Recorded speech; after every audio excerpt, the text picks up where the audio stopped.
Clear Blue Realty coming back at you with another video. Do me a favor, guys. Hit the like button, comment, subscribe. I would really appreciate it. So I do these videos time to time, talking to you about some of the experiences in the real estate business and just giving you an idea of some of the things that you go through. People who are going out there to try to be real estate agents, people who are looking for homes, I want to inform you. People who are listing homes, I want to inform you and let you know what some of the process is like and what's out there. So today I went and showed a client, a home customer I have. We get along very well, vibe very well. I know what they're looking for, and we've been focusing on those areas. Remember, efficient use of your time. So in this scenario with this customer, we're being very efficient.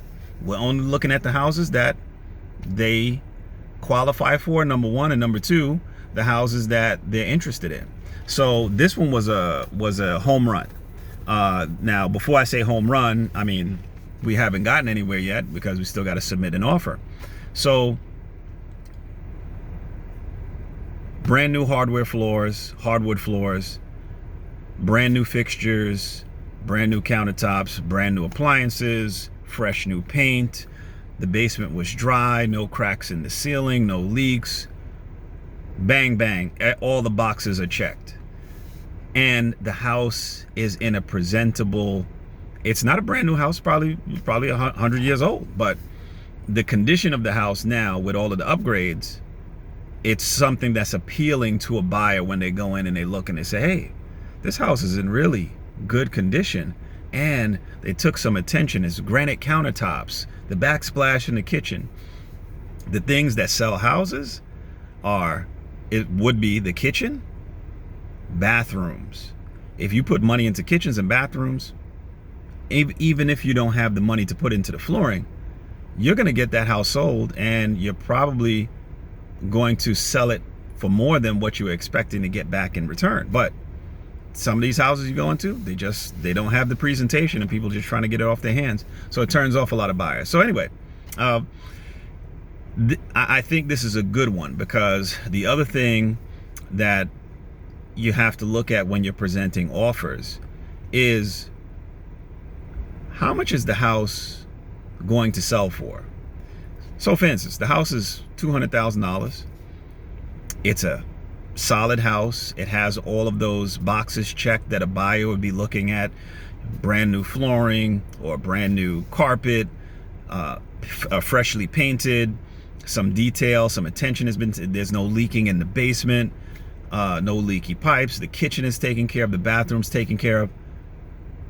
Those type of houses is going to be a lot of competition, especially now with the inventory being so low and you're having so much more buyers as opposed to sellers. You're going to have competition for that type of house. So what do you do?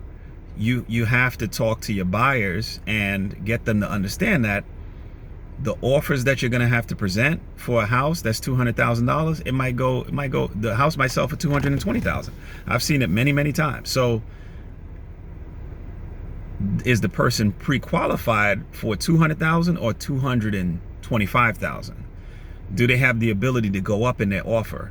Because if the house is $225,000 and all they've been pre-qualified for is $225,000, more than likely they're going to miss out on that house, because the house is not going to sell for $225,000. It's going to sell for $235,000. It's going to sell for $245,000, and they can't go up that high on their offer. So your time is going to be wasted with first going and showing the place and, hey, I really like it, and then you present an offer and you making many calls back and forth to the listing agent to find out, hey, did you like my offer? Is my offer accepted?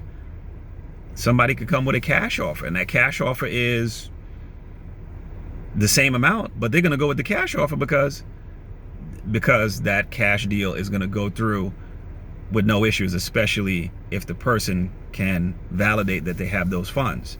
So just throwing that information out there, trying to give you guys a little bit of information about the business.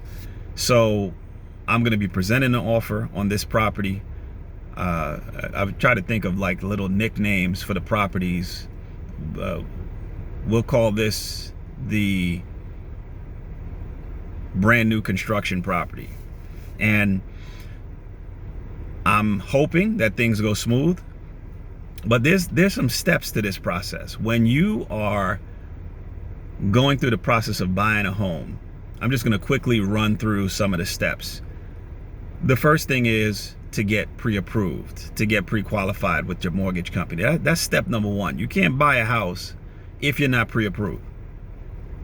Step number two is now you go and you look for a home. You try to find a home that you like, and that could take a couple of weeks. It could take a month, however long it takes until you find what you want, right? So that's step number two. Step number three is you actually present an offer.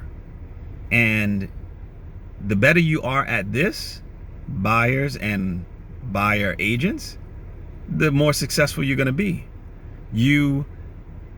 Is the buyer asking for a seller concession? Is the buyer going to want to have any other stipulations put in on that offer?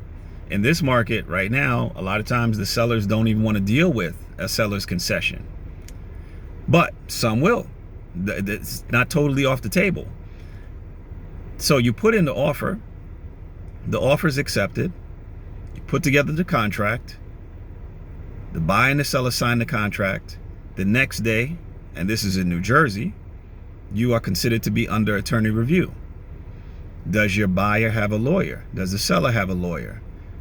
You have to intertwine those two with the contract, get them a copy of the contract, have them start to look at the contract and work that out. And then 3 days goes by, you're out of attorney review. Now the buyer wants to have their appraiser. So I guess you could call this step number 4. Have your appraiser lined up and have the appraiser go out to take a look at the property, see if there's any issues with the property, see if they're going to be asking for any credits or anything like that along those lines. Get the inspection done. At the same time, step number 5, the mortgage company is going to be doing an appraisal on the property. So situations we run into in the past is the appraiser or the appraisal comes in lower than what the price is that the buyer offered.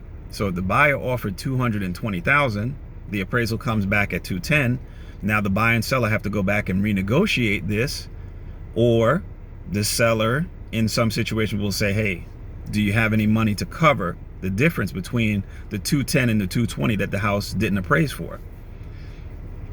So that's something that the buyers and the sellers, the agent helps to work that out with the negotiating of that process. But that's something that you also have to look at as well. So, but in this scenario, that doesn't happen. The house comes back, it appraised for $220,000. Now the house is appraised. You've got the inspections done, credits worked out, whatever the case is.